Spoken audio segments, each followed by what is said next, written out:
The World Cup is the greatest competition in the world, and most certainly it's a great occasion for all in this country.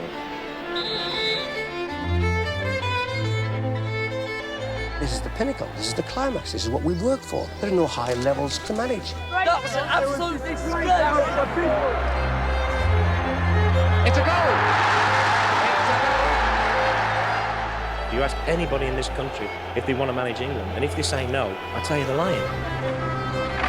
Incredible! We have a bit more. Steve, are you excited by the prospect? How we treat England managers in our country is absolutely disgraceful. You see, at the end of the day, I get the sack now. If you want to write whatever you want to write, you can write it, because that's all I'm going to say. Thank you. It seems that this job is becoming impossible. Why? 2.5 years ago, when notice of my appointment was made, the obvious question, how will England get on in the World Cup competition? Without any consideration at all, I said that England would win the World Cup competition. Some people are on the pitch, they think it's all over. It is now. It's four. England are the world champions. There is Alf Ramsey, this man who has organised this victory.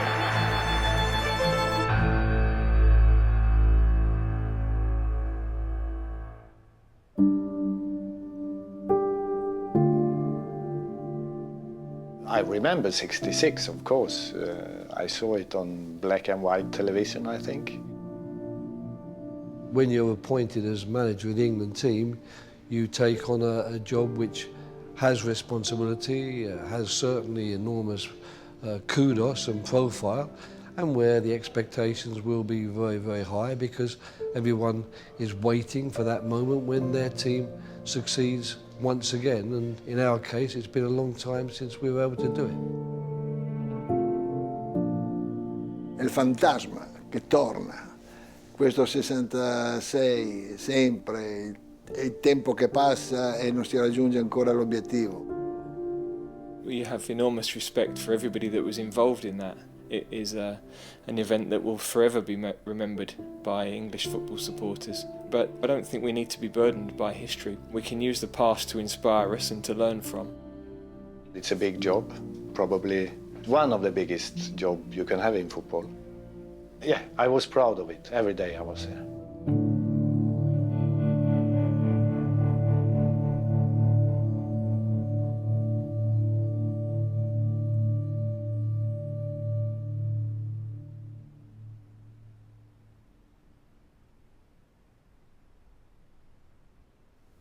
The impossible job. It's not an impossible job because people keep doing it. I think if it's an impossible job, everybody turn around and say, no, I can't do that. It's an impossible job. I think we all think we can challenge ourselves, and you've got to take the greatest challenge and try and master it head on. I must say, I'm not terribly sure how to start this interview. Do we start by calling you Sir Alfred? I should start at the beginning and carry on from where we left off on our previous meeting.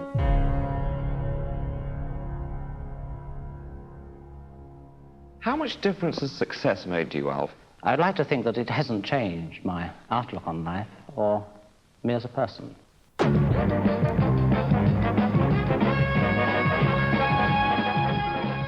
Alf Ramsey created huge expectations in the country, and everyone said when England went to Mexico in 1970 that squad was even better. You know, you had the experience of '66 with some good new talent coming through. So yeah, I think there was a lot of disappointment.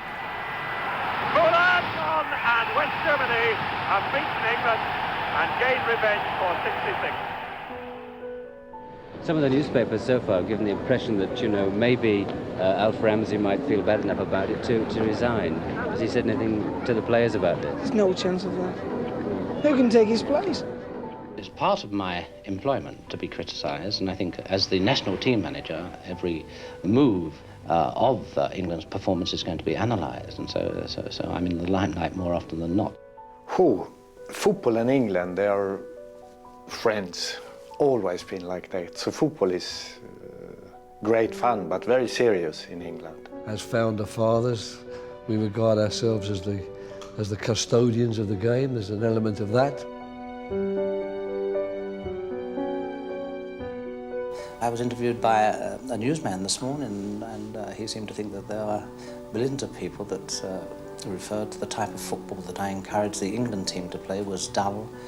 It lacked flair. And this word flair keeps cropping up, and other words that infer that you know absolutely nothing about the game of football. It is an extremely important match. It's a chance for the side and for Sir Alf Ramsey to win back a few lost friends. Damaski coming up square number 10. And it's there! And England are out of the World Cup.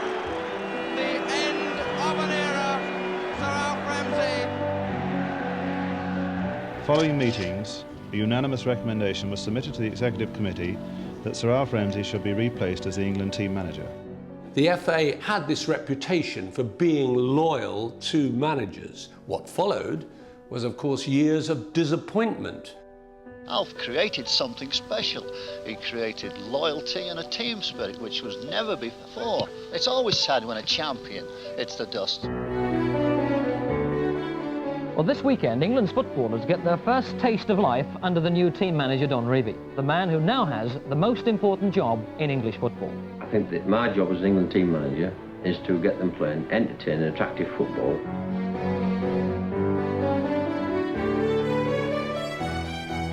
Don Revie deserted.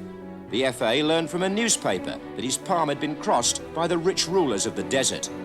The FA asked Ron Greenwood to restore England's integrity. Can he see you? That's it, that's it. One of the problems with Don Revie, we talked far too much about the opposition. We used to get these dossiers. Like myself and Mick Shannon, who played cards a lot, we used to use the backs of them for keeping the scores of the cards on. Ron Greenwood, the attitude is, hey, you know, let's give them respect, but let them worry about us a little bit. This is Robson. Keegan pulls away and gets the header, and it's wide! The 1982 World Cup comes to an end for England, and the reign of Ron Greenwood as England's manager comes to an end.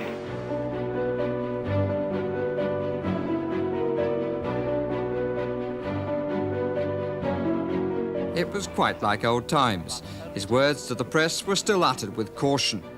If I can spare your blushes, I think it's true to say that even after quite a little time, I've yet to meet an England player to say anything to your detriment. But I'm not sure that the public know that Alf Ramsey.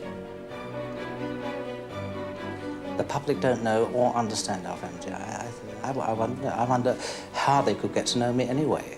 Well, they have to... I wouldn't have thought this was quite true, would you? I think it's the football writers, the football programmes on television and radio that probably don't understand Alf Ramsey. Is that right? I think the public understand Alf Ramsey.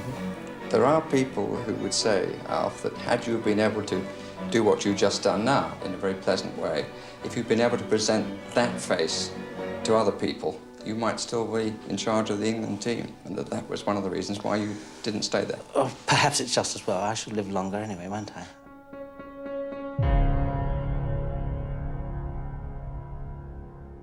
We're off to the Ideal Home exhibition? No. You're going home, are you? Marks and Sparks. Oh, dear. Marks and Sparks. I know the job has got some impossibilities, but what hasn't in life in many, many ways? I took the job because I wanted to take it. Any person with ambition and hope would take it anyway. It's a great job. If I can get it right, it's utopia.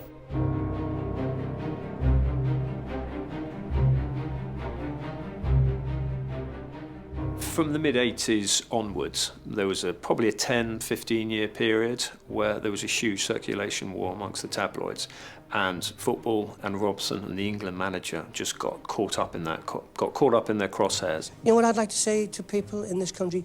Do you want a successful England team? Now, if they say no, then what I'd like to do is pack in my job straight away and go back into club football, because there's no point in me being in that job. Let's be quite clear about this. There is a fundamental problem in English football. There are no agreed priorities of English football. The FA has priorities, the Football League has priorities, the Premier League has priorities. The unspoken priority is that we should be successful in club football. And that is what successive managers have competed against for generations. Well, I think in '86 we didn't get off to a great start. Bobby Robson was massively under pressure, of course, he's the manager.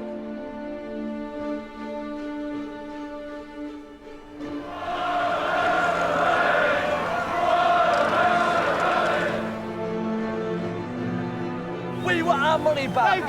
That was an absolute disgrace. That was abysmal. You had the odd shot of him, didn't you, on a balcony, looking a bit down and stuff, but he never showed that to the players. Winochet closes it, and Lineker says thank you very much. Collects his hat-trick. The team has found its self-respect, and it can now show us what it can do.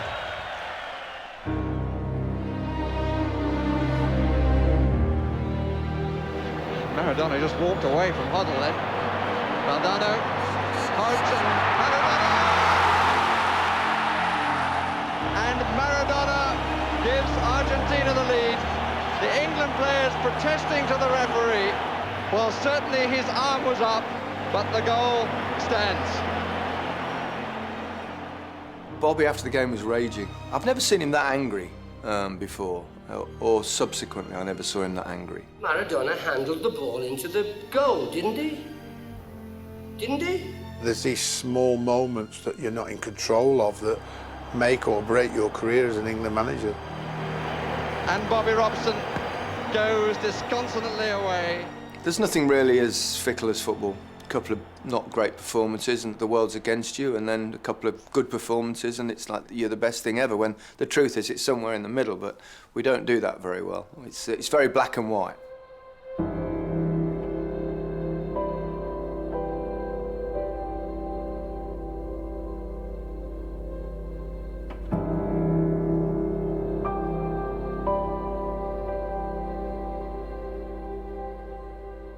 Some of these journalists have been fueling the most vitriolic campaign ever waged against the manager of an England football team. Tabloid headlines like these are little more than character assassination. My memories of Bobby with England was he was probably one of the first managers to really be criticised. When he was on the front page, he was being ridiculed. The gloves are off with England. It is so important to the country. If I look around the press box, I would say the majority of people want England to do well. But I think what most media organisations and certainly most newspapers want is a balance. They want maybe the correspondent being supportive of England, and then they want another reporter, maybe a columnist, to be critical.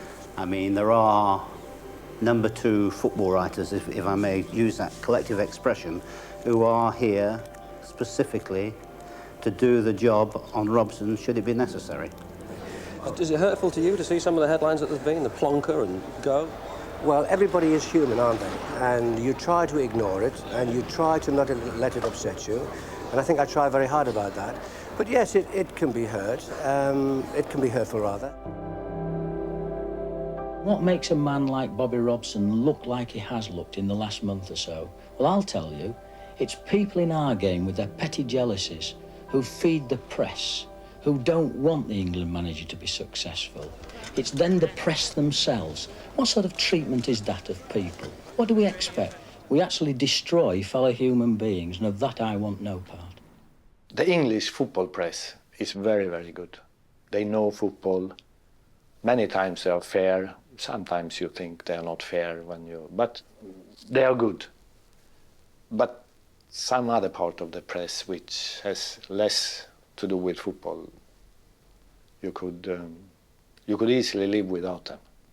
How much power do the press have? We spend far more time than the players, the FA, mixing with England fans. I would say if I was listing the 5 main problems with England, I would have the FA in at either number 2 or number 3. I think the England manager should tell the FA to stay at arm's length. I think there's so much ego with a lot of members of the FA when they come along with England. I just think, don't want you around the house. Complaining about the media, complaining about the press, is like complaining about the weather. You're not going to change it. The job is to win matches. If you can win matches, it doesn't matter what is going on elsewhere. In a news conference which reflected Mr. Robson's uneasy relationship with the press, it was adjourned while photographers were asked to leave. The FA confirmed that the manager will leave immediately after the World Cup ends in July. There is absolutely no truth whatsoever in all the speculation, rubbish that we've seen in 1 or 2 publications today. He'd announced that he was going to move, or someone had found out about it, and he was treated like a traitor. I think they said traitor in one of the papers. Absolutely ludicrous. I think he'd had enough. I think he'd had enough of the criticism in the press, and I think he'd had enough of the lack of support from within inside the building of the Football Association, which is a common theme with the FA. Well, I mean, he can only do so much. He picks a side. Obviously, he's responsible. Everybody in England's an England manager. But I think it was the first time, really, that relationships between the players and the management and the British media really started to plummet. It's what I gave up a pleasant way of life for, to come and try to win the World Cup for England. It's been a marvellous experience. And you know, you can't try and win the World Cup unless you take the job on anyway, can you? You know, I mean, how many people get the chance of trying to win the World Cup for England? Only one, that's the guy who takes the job. Those are the England players who walk out for the most important match our international team have played since 1966. Ilgner knows that if he keeps Waddle out here, Germany are in the final, and England are out. And England are out of the World Cup. West Germany are through to the final on penalty kicks, and Bobby Robson's dream is shattered. What Italia 90 did is it put the country back in love with football. England had never played better. I mean, certainly they hadn't played as well as that since perhaps 1966. È un refrain che continua a arrivare nella testa col 66, 66 e gli anni passano e non si raggiunge mai questo obiettivo. The public has its view on Mr Robson's eventual successor. The names are well known. Aston Villa's Graham Taylor is the favourite. So the first thing I want to establish in this interview is that I'm not here to make excuses.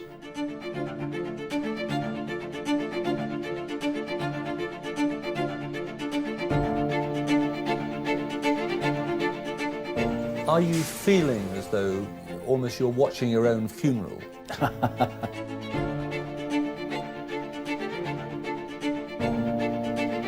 He took the criticism so much to heart, partly because he respected the media, partly because his father was a well-known local journalist. As a player, you can see it, but you're never really aware of what it's doing to a manager personally, but it has to affect them. Particularly Graham Taylor probably stand out a little bit more than anybody else for the volatile press that he... And that was, of course, because of failure. You see, at the end of the day, I get the sack now.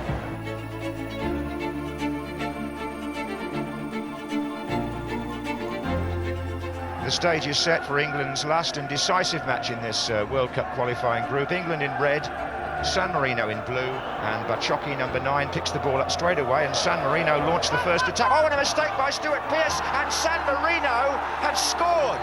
I don't believe this. Graham Taylor's going to go. I don't think there's any doubt about that. What are we left with? We're looking up, scouring all the countries, all the clubs, looking at any manager who's just been successful for the last year or two. Whoever takes it at this time is doomed.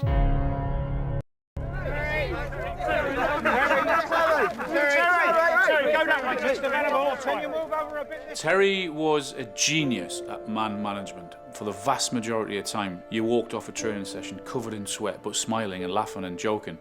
It's about time we can try and put some fun on the faces of everybody and perhaps enjoy it.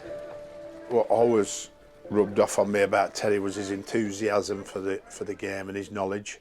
Sadly, it appeared that behind the scenes, the relationship between him and the FA board at that time, wasn't really as connected as he wanted it to be, and I think that might have been one of the reasons why he didn't stay as long as everybody expected.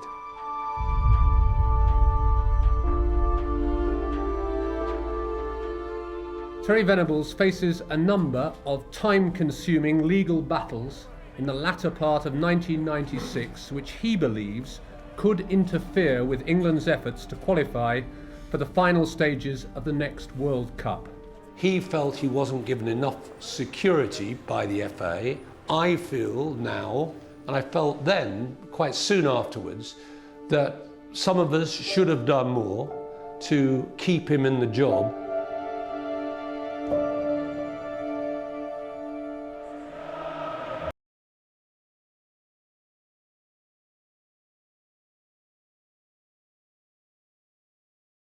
You just got to take it on, Glenn Hoddle. Similar ideas to Terry, and which is encouraging, and at least we've got something to look forward to. Listen, I don't think there's been anybody more vocal than me in terms of saying, I think the best manager's been in my era, and I think Glenn Hoddle, if he was given that opportunity to with a longer run at it, he'd have got us definitely semi-finals at least, because tactically he was a genius, ahead of his time. He was playing free at the back, which people are doing now, years ago. I got on extremely well with Glenn. There was one problem that Glenn Hoddle had is that on the training ground he was perhaps better than some of the players in the England squad, and one or two players weren't quite comfortable with that. When we used to do warm-ups and keep-ups, Glenn was incredibly good at that and liked to show that off. I think he was very serious back then. He's chilled out a lot now, Glenn Hoddle, but that comes with age, I'm sure. Since the age of 28, Glenn's life has been guided by strong religious beliefs.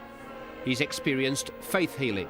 He allows his own personal spiritual faith in God to shape his whole destiny. I don't enjoy the faith healer stuff. There's parts of his management that I didn't agree with. His troubles stem from his relationship with the former pub landlady, the faith healer Eileen Drury. I torn the hamstring and they said I'd be out for 6 or 7 weeks. I got up the next day and all I can say is I was digging my fingers into the hamstring injury as far as I could, and there was just nothing there. I couldn't believe it, and I phoned up and said, what happened? And she said she did absent healing for me, and I played 2 days later. He never forced it on you. He didn't say you had to go and do this. You had to go and see a faith healer. You had to go have different kind of treatment. Because it was different, people saw that as being weird or spooky, and I said I was always up for trying and willing to try new things. The truth was that the FA officially did not believe in Eileen Drury. She was always controversial, and we had members of the FA board saying, what does she do? Why do we need her? Who's paying her? All those sort of things. And you had to, on behalf of the manager, you had to fight the corner. And Glenn had expected to win the World Cup of 1998. I have no doubt about that. This is an occasion that stands in its own right. One of those that will be marked down as a memorable World Cup night, whatever the outcome. Now, can Beckham set England moving? This is Owen, taken in his stride. Chamot trying not to bring him down. It's still Michael Owen! He scored a wonderful goal! Is there nothing beyond this 18-year-old? The level of confidence the players would have gained getting through that round, I think, would have taken them on and motivated them to greater things. I'm not sure they'd have won it, but certainly they'd have gone a long, long way, I think. Well, Messrs Pearce and Waddle and Southgate must know exactly what's going through Batty's mind. Don't join them. It's Batty, and he has joined them, and England again are out of the World Cup on penalties.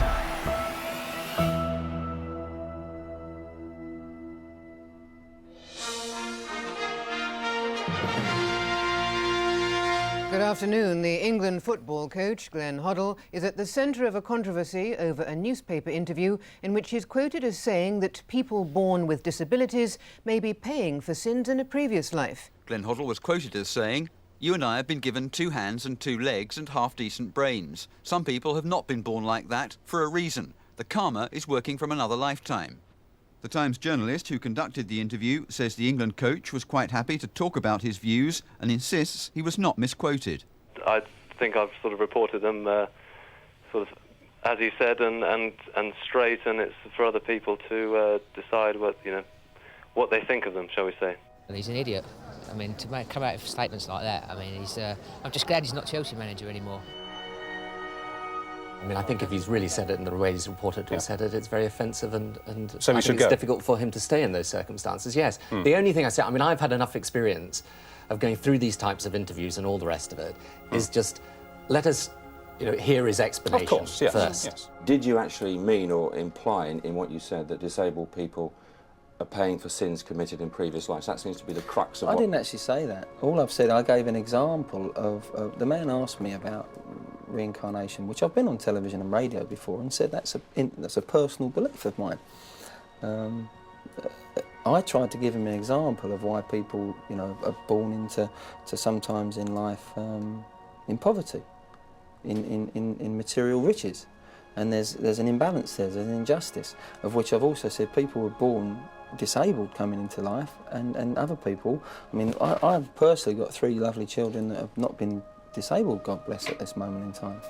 And for him to actually go or for somebody to go and misconstrue that I have said this about disabled people is outrageous, and it's just something that I've seriously got to think about what I can say and what I can't say to all the press now. I think Glenn believed he was stitched up, and it became very clear that support for Glenn was draining away. If you fast forward that to the generation that we're now, social media, he would not have lasted until lunchtime on the first day.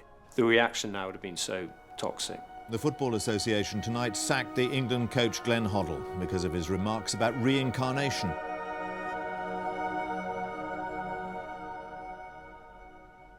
As far as Kevin Keegan's concerned, I think 7 or 8 days ago now, I put a statement out saying that I wasn't going to leave Fulham, that I'm totally committed for the next year and a half. I'm just happy, quite frankly, to be one of those, whose name at least is being mentioned, even though I have no idea whether the people who make the decisions are thinking of me or not. If I'm not their choice, if I'm not their man, I understand that. Go for somebody else.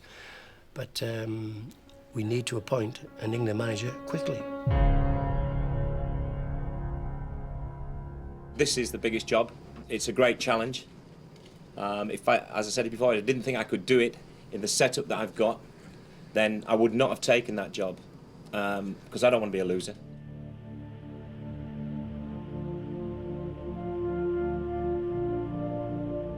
Everybody loved Kevin because he wore his heart on his sleeve, but it became clear that he didn't really enjoy the job.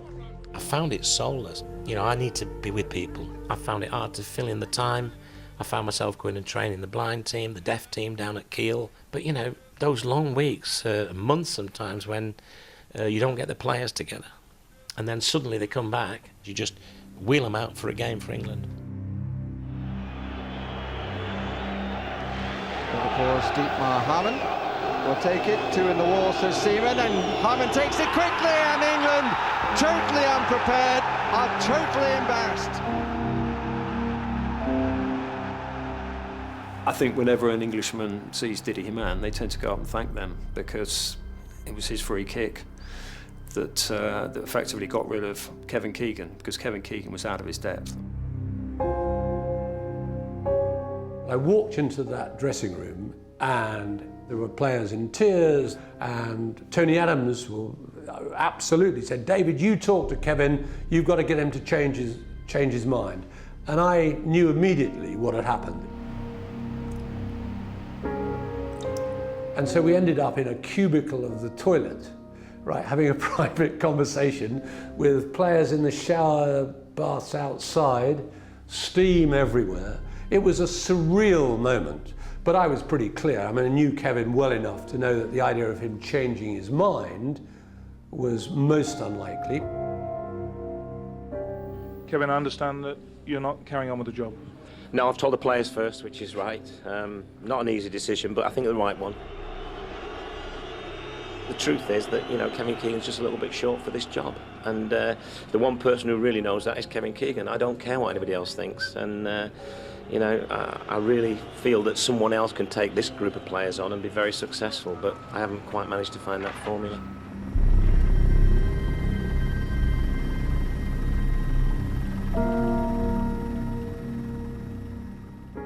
I want to talk a bit about managing England and what it's like to manage England. I don't know. So don't go there. I've got nothing to say on that. I've got nothing to say on it. I don't want to talk about the current manager. I'll talk anything about my situation and what I've done. I'm not prepared to sort of talk about Sven-Göran Eriksson or Steve McLaren. Let Sven-Göran Eriksson tell you how he feels.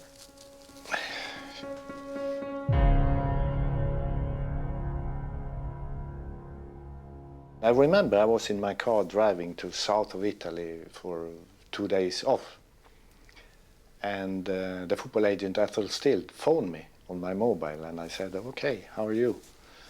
Would you be interested in the England job, he said. I said, what do you mean by that? He said, I'm at Wembley, and I just saw England losing 1-0 against Germany. Well, I said, you're joking, Ethel. You know that that's impossible. Foreigner can never be a manager of England. After 3 weeks of searching, the Football Association has at last found someone to take on the job as England's coach. And it'll be the first time a foreigner takes charge of the national side. For goodness sake, this would never happen in France, Italy, Spain, Germany, Holland.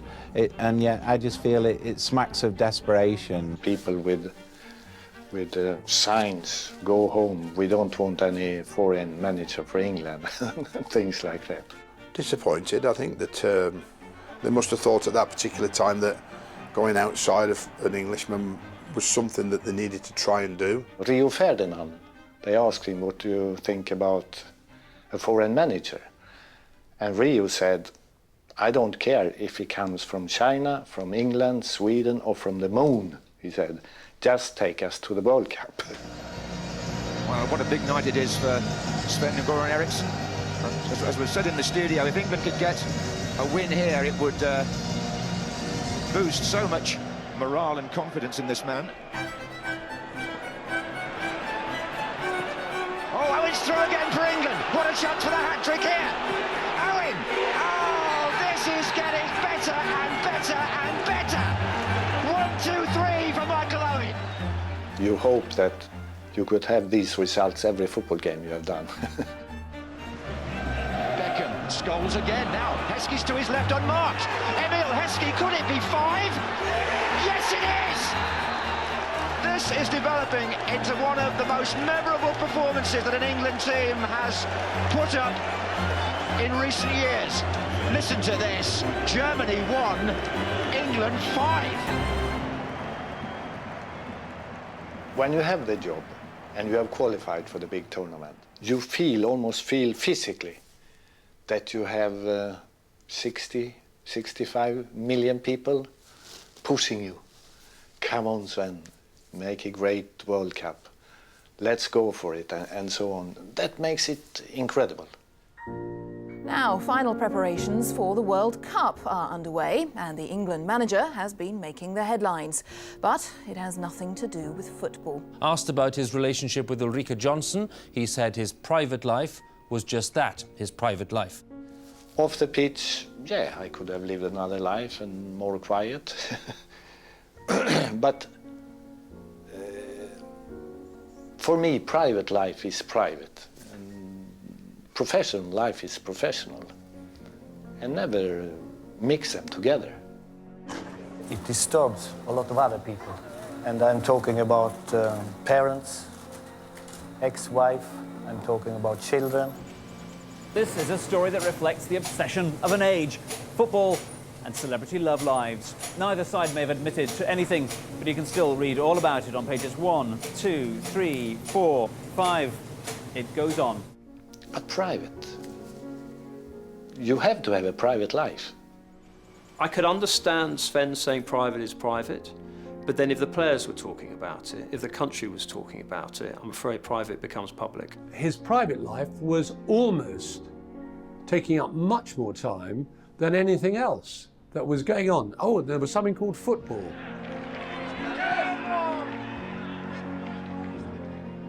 It is not that easy to win the World Cup. It's rather difficult. And you're not alone. There are other really good football countries around the world.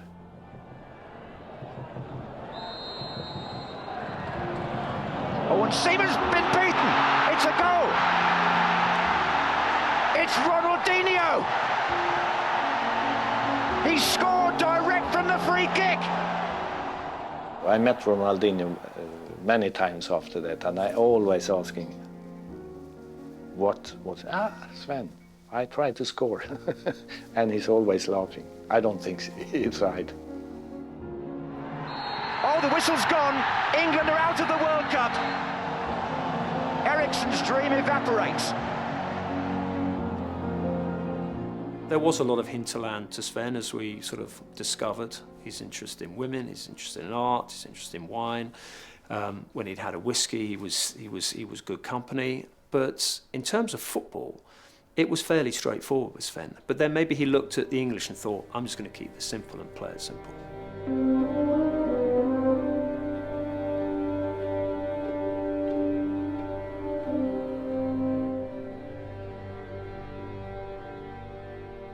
It was the third time it came out, a lot of shit. The first came out in 2002 and just before 2004. And the third one comes out, the fake shake. At the end I got sacked of that. I've been asked to win the World Cup, and after that I've been asked to look after my life. So I said, well, it's true what people saying. News of the world ruling the country, and even the FA. Because I told them it's not true what's written there, but it didn't help.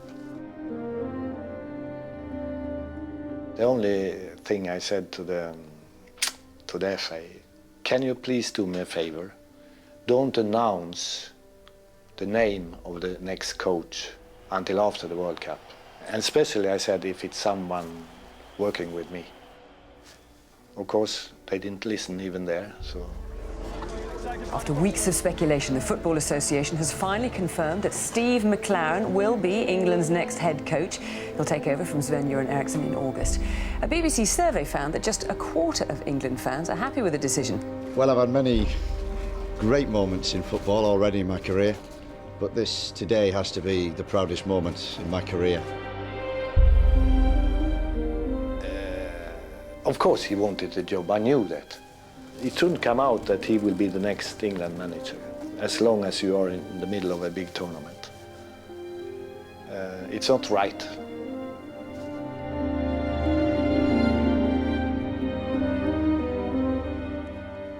Penalty shootouts.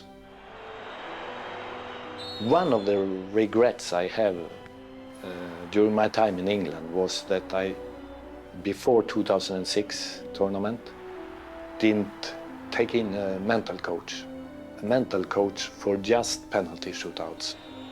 So I regret that. It's Cristiano Ronaldo, what an irony. He's done it! Portugal are through, and England, despite heroics, are out of the World Cup. That was a year we should have done better, absolutely. We were a better team than just a quarter-final. The WAG circus was extraordinary. Did it distract the players? I'm not sure it really did. It was not a problem. If you want to look for reasons why we didn't win the World Cup, that's bullshit.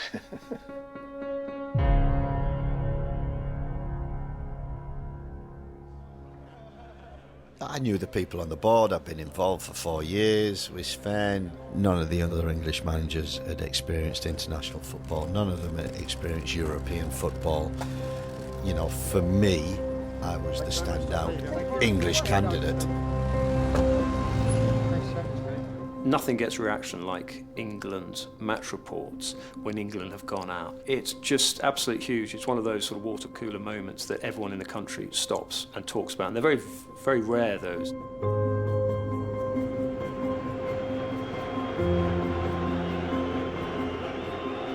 There's a great determination now to prove a lot of people wrong. And gentlemen, if you want to write whatever you want to write, you can write it, because that's all I'm going to say. Thank you. You seem almost calm about this situation, bearing in mind, Steve, this is probably the most important game of your England managerial career. I think you said that every time we've played. I have actually.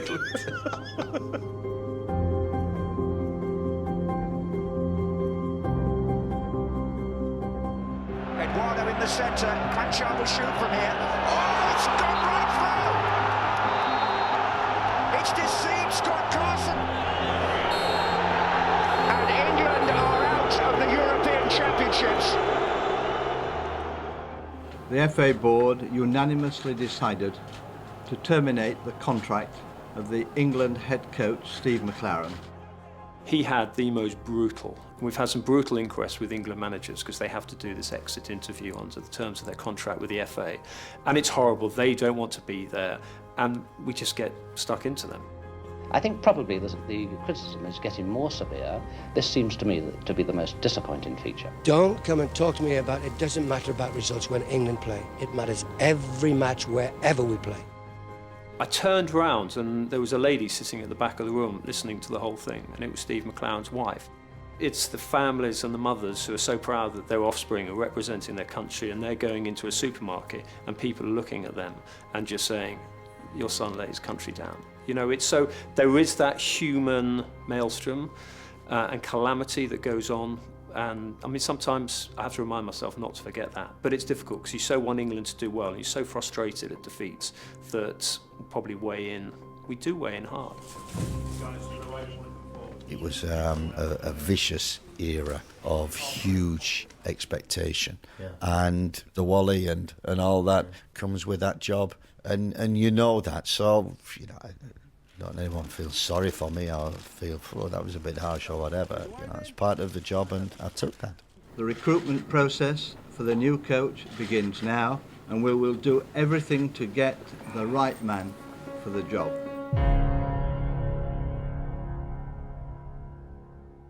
Fabio, welcome. Already you have made... Are you hearing? Wait, just hold on 1 second, we're waiting for the...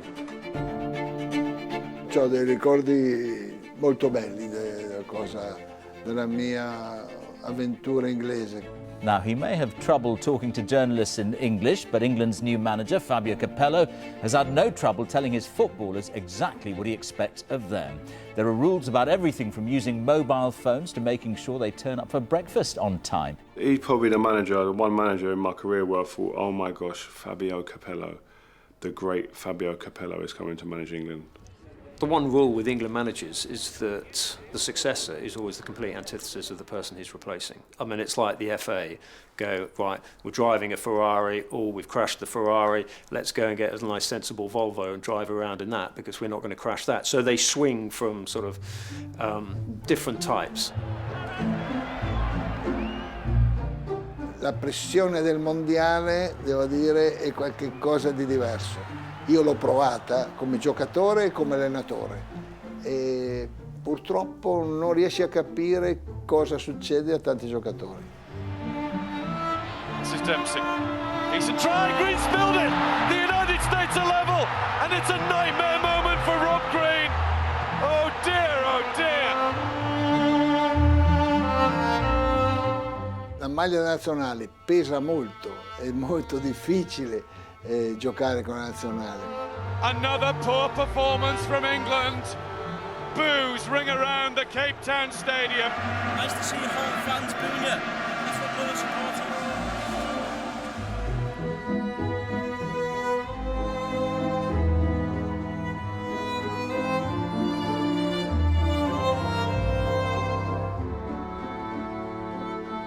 No butter on your bread before a game. And now people would say that's the most smallest and littlest thing. Yeah, it is, but everything's magnified because you're there for that small period of time. The media, the press, the expectations of the fans, it all builds up. It's like a pressure cooker. And so you need someone sometimes to take the edge off things. And he didn't have that in his makeup to really do that. Things would intensify with him in the main, really, because he was so intense himself. Non è un sacrificio, non è una prigione. Sono tutte cose che si inventano sempre quando ci sono le sconfitte.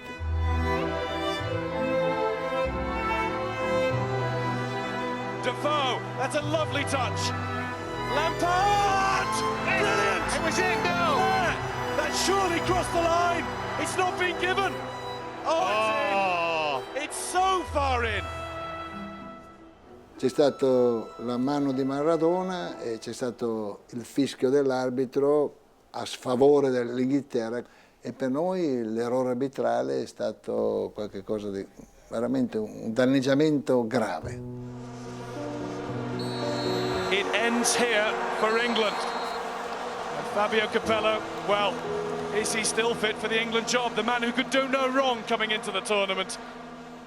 Io ero convinto che questa fosse una squadra molto buona, difatti quando arriva nel mondiale arriva il fantasma e ti copre con le sue ali bianche e non ti fa rendere più come dovresti. Lasciai l'Inghilterra nazionale per una questione molto semplice e molto seria, secondo me. Il problema di John Terry, che fu accusato di razzismo.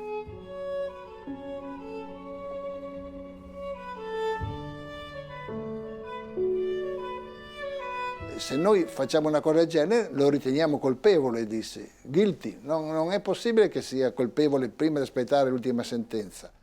The manager is the most important person in a football club or an organisation like this. But there are moments when the board and the chairman have to step up to the plate and when strong leadership is required. Officials here at Wembley have been left in an all too familiar state of chaos. But after the way it all ended for the Italian, who would want the job? It's really a question of getting to the tournament itself and making certain that some of the qualities that maybe the team has shown in getting you there are displayed when you arrive. Welcome to the jungle. 900 miles from the Atlantic Ocean, only 200 miles south of the equator. It is hot, no excuses.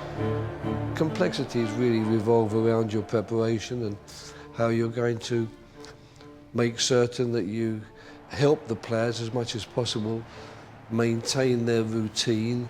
We haven't managed to find a way of helping our players come to terms with the incarceration that being part of a national team in a football tournament actually brings with it. Le altre squadre stanno in ritiro, lavorano, fanno, vincono e non trovano questi scusanti. Sono le scusanti dei perdenti. If you look at the games individually, against Italy we lost 2-1, but actually we're probably the better team and played quite well. Against Uruguay we were 1-1 back in the game when a ball skidded off Steven Gerrard's head and played an offside player onside to win them that game. It's Luis Suarez! And Luis Suarez has thumped it in! We did very poorly. We lost 2 of the 3 games and drew 1, which is a very, very poor result, and failed to qualify, so it's obviously an unqualified failure. A dark place for England once again in 2014. Però dopo che sono venuti a casa da Copacabana cosa hanno detto? Troppe feste?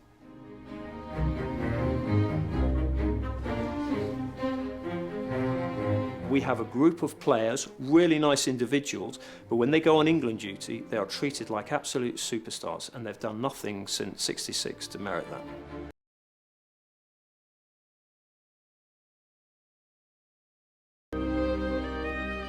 As it goes now, it's establishment, establishment, establishment. We want to see a footballing man in charge of England.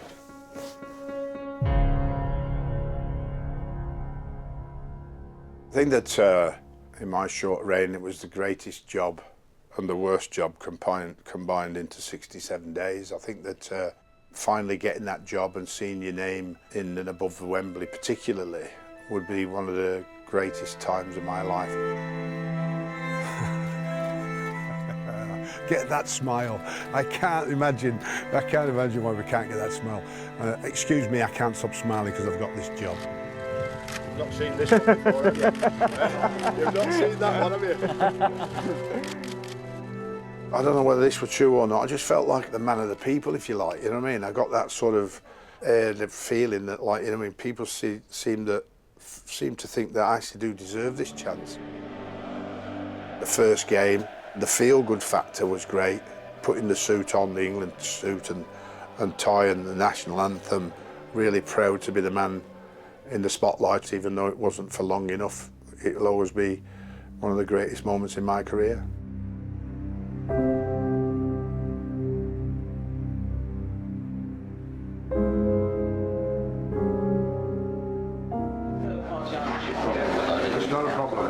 Yeah, I mean, there are are ways around that, as I understand it, or ways through that. Obviously, I hadn't crowned myself in glory, I admit that, and had got sucked in, but, we all know that I should have been more careful, but actually the substance behind it, there was the fact that I was being portrayed to not only break the rules, but be greedy, and in the cold light of day, I had accepted and done nothing wrong. I hadn't broken any rules whatsoever, and I'd never accepted any money. What really followed was I think this country should be embarrassed about how it goes about trying to destroy people without the real evidence being there, the intrusion and the destruction that's portrayed throughout the headlines throughout the media is quite devastating. There are ambushes everywhere. I think the issue with Sam Allardyce was there wasn't a huge appetite in certain parts of the media for him to get the job. I didn't want him to get the job. I didn't think he was particularly suited from footballing reasons, not for the reasons why he eventually left. The reign came to an abrupt end, overnight. They said, we can't carry on, and I still don't know why. They said that because in the cold light of day, there was nothing behind it. And if just a bit more time was taken, a bit more patience, I believe I should be still the England manager. But that decision was made very hastily, unfortunately for me.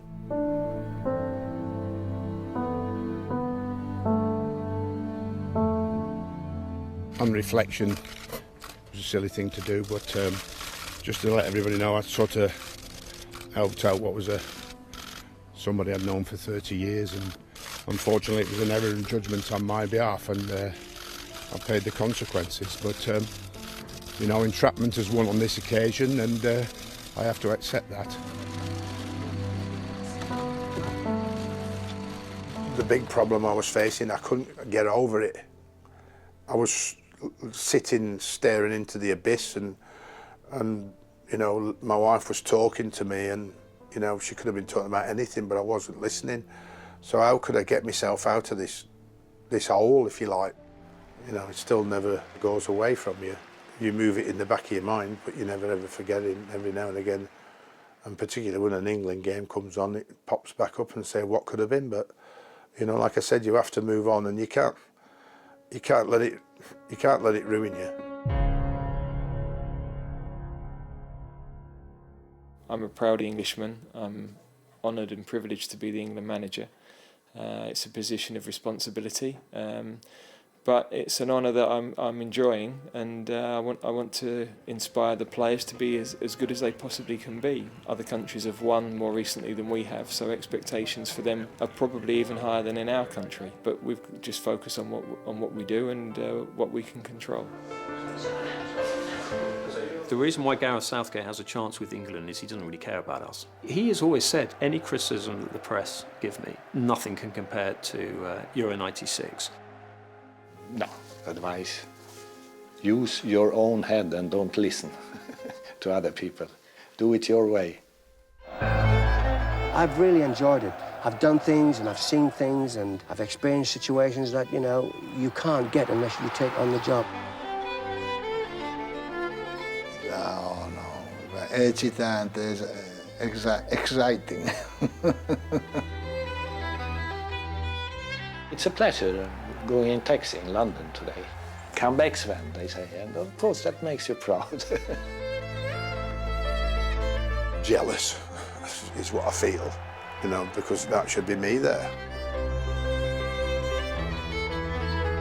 This is a new age now of young players that I hope are going to be given a chance to go out there and express themselves without the fear of being ridiculed and absolutely hammered in the media when they come back from a World Cup.